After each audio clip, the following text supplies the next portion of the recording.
Astro divine நேயர்களுக்கு வணக்கம். நான் கலைப்ரியா பழனி. இன்னைக்கு ஒரு ரொம்ப சிறப்பா நிறைய விஷயங்களை 2026 எப்படி இருக்க போகுது அப்படிங்கிறத கேட்டு தெரிஞ்சுக்க போறோம்.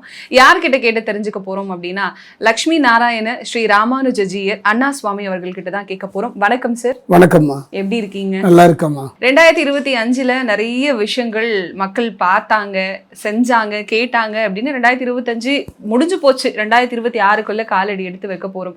2026 பொறுத்த வரைக்கும் என்ன நடக்கும் அப்படிங்கிற எதிர்பார்ப்பு இப்பவே மக்கள் மத்தியில எழ ஆரம்பிச்சிருச்சு. அதுவும் இல்லாம 3 பயிற்சிகள் வேற நடக்க போகுது அப்படிங்கிறதுனால இன்னும் 2026 எப்படி இருக்க போகுது அப்படிங்கறத தெரிஞ்சு ஆவலா இருக்காங்க.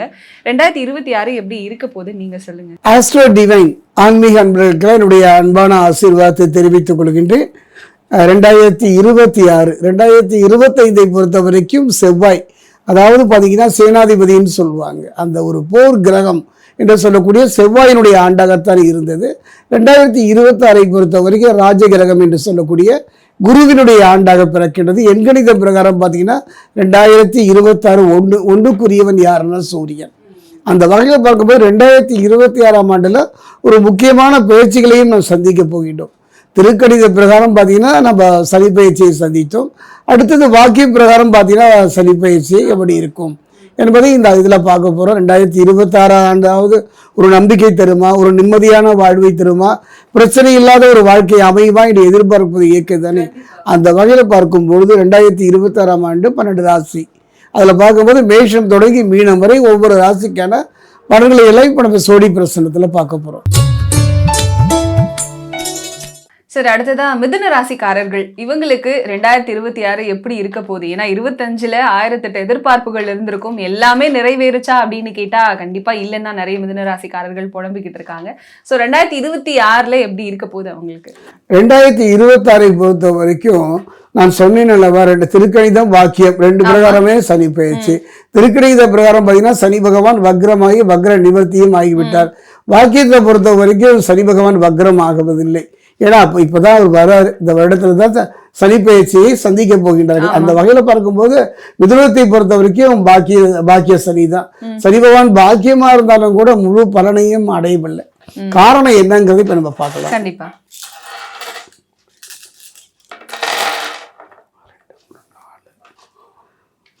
மிருகசீரிஷம் 3-4, திருவாதிரை 1, 2, 3, 4, 5, 6, 7, புனர்பூசம் 1, 2, 3.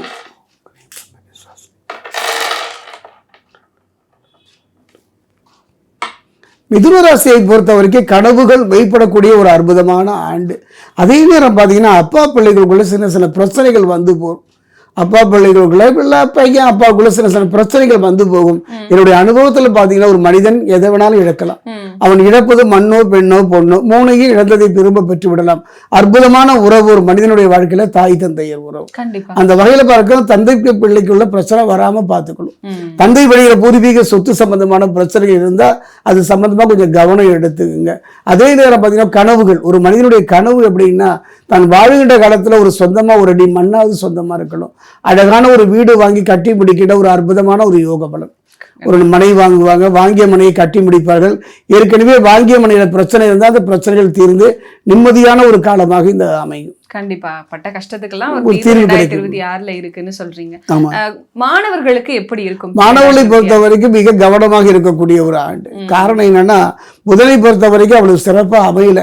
புதனை பொறுத்த வரைக்கும் குறுகிய கால பயிற்சி தான், ஒரு 3-4 மாத கால பயிற்சி இருந்தாலும் அவர் மாறிக்கிட்டே இருப்பதனால மனோநிலை வந்து ஒரு சஞ்சலமா, மனசை பொறுத்த வரைக்கும் ஒரு அலையடிக்கின்ற மாதிரி மனம் அடிக்கடி மாறுகின்ற ஒரு நிலையில் இருப்பதனால 2026ஆம் ஆண்டை மனதை ஒருநிலைப்படுத்திக் கொள்ள வேண்டும். எதிர்கால நலனை நினைத்து மனதை ஒருநிலைப்படுத்துவதோடு தவறான பழக்க வழக்கங்கள் இல்லாமல் பார்த்து கொண்டாலே அற்புதமான நிலை. இவர்களை பொறுத்த வரைக்கும் இழந்ததை திரும்ப பெறக்கூடிய ஒரு அற்புதமான ஒரு யோக பலன். மேற்படிப்பு படிப்பதற்கு மேற்படிப்பு படிக்க முடியாமல் அதில் வந்த பிரச்சனையிலிருந்து விடுபடுவதற்கும் ஒரு அற்புதமான ஒரு தருணம். இப்ப தொழில் எல்லாம் பண்றாங்க இல்லையா, அவங்களுக்கும் இல்ல புதுசா நான் தொழில் தொடங்க போறேன் ஏதாவது ஒண்ணு பண்ணணும் அப்படின்னு நினைக்கிறவங்களுக்கும் இந்த 2026 எப்படி இருக்க போகுது? 2026 பொறுத்த வரைக்கும் ஒரு தொழில், அதுக்கான கிரகம் யாருன்னா சனி பகவான் தான். சனி பகவான் ஒரு பக்கம் ஒரு தொழிலை நல்ல முறையில் நடத்துறதுக்கும் அதுல பாதியில விட்டுட்டு போவதுக்கும் அதுல பிரச்சனையை சந்திப்பதற்கும் ஒரு காரண கருத்தா. அந்த வகையில சனி பகவானை பொறுத்த வரைக்கும் மிதுனத்துக்கு இப்ப பாக்கிய சனியா இருக்கார், பாக்கியமுக்கும் அதே நிலையில் தான் இருக்காரு. பாக்கிய சனியாக இருப்பதனால கடந்த காலத்துல அவர் கொடுக்க முடியல. ஏன்னா யாரோடு இருக்கிற ஒரு தனிப்பட்ட ஒரு கிரகத்தினுடைய பயிற்சியை வைத்து முழுமையான பலனை சொல்லிவிட முடியாது. அந்த வகையில சனி பகவானோடு செவ்வாய் தொடர்ந்து வருவதனால் கடந்த ஆண்டு செவ்வாய் ஆண்டு, இந்த ஆண்டை பொறுத்த வரைக்கும் குருவினுடைய ஆண்டு. காரணம் என்னன்னா அந்த எண் கணித பிரகாரம் ஒண்ணுதான். அப்ப குருவினுடைய நிலை ராஜா ஆண்டாக இருப்பதனால குருவும் சனியும் சேர்ந்து அற்புதமான ஒரு யோக பலனை தர இருப்பதனால நல்ல தொழில் முன்னேற்றம் இருப்பதற்கும் தட்டுத்தடுமாறிய தொழிலை நல்ல முறையில் நடத்துவதற்கும் அரசு தொழிலில் வேலை செய்பவர்கள் நல்ல ஒரு முன்னேற்றம் பெறுவதற்கும் ஒரு அருமையான சந்தர்ப்பம். பெண்களுக்கு 2026 எப்படி இருக்க போகுது? 2026 பொறுத்த வரைக்கும் கணவன் மனைவிக்குள்ள இருந்து வந்த கருத்து வேறுபாடு மாறும், உறவினர்கள் மத்தியில் இருந்து வந்த கசப்புகள் மாறும். இனி வேலைக்கு செஞ்சுதான் ஒரு வாழ்க்கையை நடத்தணும் அப்படி ஒரு நிலையில் இருக்கக்கூடிய பெண்களுக்கெல்லாம் அதற்கான ஒரு தீர்வு கிடைக்கும். அதாவது சுயமா சிந்தித்து செயல்படக்கூடிய ஒரு அற்புதமான ஆண்டு. உடல்நிலையில மட்டும் கவனமா இருக்கணும். மனம் சிதறடைக்கூடிய சூழ்நிலை இருப்பதனால் மனநிலை ஒருநிலைப்படுத்தி வாழ்க்கை ஒரு அற்புதமான வாழ்க்கை. எல்லோருக்கும் ஆணை பொறுத்தவரை அலட்சியமாக கடந்து போய் விடுவார்கள். பெண்களை பொறுத்த வரைக்கும் போராட்டம் தான். ஒரு தாய் தந்தையர் அரவணைப்புல இருந்து வந்த ஒரு பெண் காதலித்தோ இல்லை பெரியவங்க பார்த்து வைத்தோ ஒரு திருமண வாழ்வை நெருங்குகின்றால் அப்ப மிக மிக கவனமா இருக்கணும். ஒரு கத்திரிக்காயை வாங்கினா கூட ஒரு தங்கம் வாங்கினா கூட யோசித்து தான் வாங்கிக்கிட்டோம்.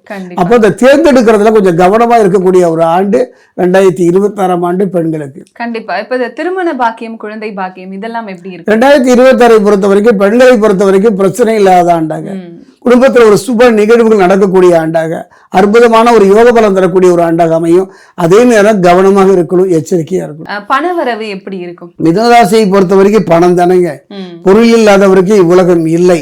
அந்த வகையில பார்க்க பொருளாதாரத்தை பொறுத்த வரைக்கும் ஒரு நல்ல முன்னேற்றம் பெறக்கூடிய ஆண்டா இருக்கணும். அதே நேரம் பொருளாதாரத்துல தக்க வச்சுக்கணும், சேமிப்பு வேணும். அதீத ஆசையின் காரணமாக தவறான பாதையை நோக்கி செல்லாமலும் தவறான மனிதர்கள் தொடர்பு இல்லாமலும் இந்த ஆண்டை பார்த்து கொண்டாலே போதும். இவ்வளோ அழகா சொன்னீங்க, நல்லா இருக்கும் என்னென்ன பண்ணலாம் அப்படின்னு சொல்லிட்டு. 2026 இன்னும் சிறப்பா வச்சுக்கணும் அப்படின்னா என்ன பரிகாரங்கள் செய்யணும்? அதாவது என்னுடைய அனுபவத்துல இந்த மிதுனராசியை பொறுத்த வரைக்கும் ஒரு மனிதனுக்கு 3 பலம்: தெய்வ பலம், தேக பலம், மனோபலம். இந்த 3 பலமும் கடந்த ஆண்டு இழந்துட்டாங்க. 3 பலமும் இல்லாமல் போராடி அவர்களுடைய வாழ்க்கையில அற்புதமான ஒரு யோக பலம், தெய்வ பலம் இருந்து விட்டாலே மற்ற 2 பலமும் வந்துடும். அந்த வகையில உடல்நிலையில கவனமா இருக்கணும். நீண்ட தூர பயணங்கள் போகும்போது எச்சரிக்கையா இருக்கணும். என்னுடைய அனுபவத்துல மிதுனராசியை பொறுத்த வரைக்கும் பாக்கிய சனி, சனி பகவானே ஒரு பாக்கியத்தில் இருப்பதனாலும் அவர் குருவின் ஆண்டாக இருப்பதனாலும் கவலையப்பட வேண்டாம். 2வது கும்பத்திலிருந்து மீனம் நோக்கிய சனி பகவான் பயிற்சியாகின்றார். அந்த வகையில பார்க்கும் பொழுது மிதுனத்தை பொறுத்த வரைக்கும் இப்ப பாக்கிய சனி ஒரு அருமையான ஆண்டு, நிம்மதியான ஆண்டு. செய்ய வேண்டியது ஒன்னே ஒரு தான், அருகிலுடைய சிவாலயம் செல்லுங்கள், அந்த சிவன் ஆலயத்தில் இருக்கக்கூடிய சனி பகவானை வழிபடுங்கள். இல்லைன்னா மிகவும் கடுமையான ஒரு போராட்டத்தை, ஒரு பிரச்சனையை, ஒரு சிக்கலை சந்திக்கணும்னா நீங்க அவசியம் திருத்தணி முருகனை சென்று தரிசிங்க. காரணம் அவன் செவ்வாய்க்குரியவன். அதுக்கு பக்கத்துல பாத்தீங்கன்னா அகூர்னு ஒரு இடம், அங்க பாதசனீஸ்வரர் ஆலயம். அந்த ஆலயம் போயிட்டு அங்க தரக்கூடிய நல்லெண்ணெயை கொண்டு சனி பகவானுக்கு அபிஷேகம் செய்வீர்களான அற்புதமான யோக பலனை சனி தருவார். கடந்த காலத்தை பொறுத்த வரைக்கும் பொருளாதாரத்துல ஒரு போராட்டம் கலந்த ஒரு ஆண்டாகத்தான் அமைந்தது. இனி கடந்த கால கசப்புகள் மறைந்து எதிர்காலத்துல பயம் இல்லாம நிம்மதியாக வாழ்கின்ற ஆண்டாக அமையுமான கண்டிப்பா அமையும். நம்பிக்கை தான் வாழ்க்கை. கிரகங்கள் அது கடமையை செய்கின்றது. பலவிதமான கஷ்டங்களை அனுபவிச்சு வந்தவங்களுக்கு புது ஆண்டு அப்படிங்கிறது ஒரு கடலில் விழுந்தவனுக்கு கலங்கரை விளக்கம் தெரிகிற மாதிரி தான்.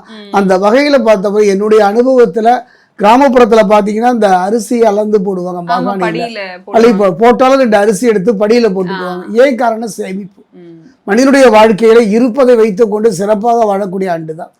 அதாவது என்னுடைய அனுபவத்துல சிக்கனமாக, நிதானமாக, பொறுமையாக வாழக்கூடிய ஆண்டு தான். ஒரு மனிதனுக்கு பிரச்சனை எப்படி வரும், எதனால் வரும், யாரால் வரும் தெரிய முடியாத ஆண்டாக கடந்த காலம் இருந்தது. இனி எடுத்து வைக்கின்ற அடி தான் உண்டு தன் வேலை உண்டு என்று இருப்பது, எதிர்காலத்தை பற்றியே நினைப்பது இந்த 2026 ஆண்டுல ஒரு நற்பலனை தரக்கூடிய ஆண்டாக அமையும். கண்டிப்பா சார். நம்ம இப்போ நிறைய நம்ம பரிகாரங்கள்ல சொன்னோம், பல கடவுள்களை வழிபடுங்க அப்படின்னு சொல்லிட்டு. இல்ல பொதுவா 12 ராசிக்காரர்களும் எந்த கடவுளை 12 ராசிக்காரர்கள் வழிபடக்கூடிய ஒரே இது 2026 திருக்கணித வாக்கியம் 2 ஒரே மாதிரி பலன் தான்.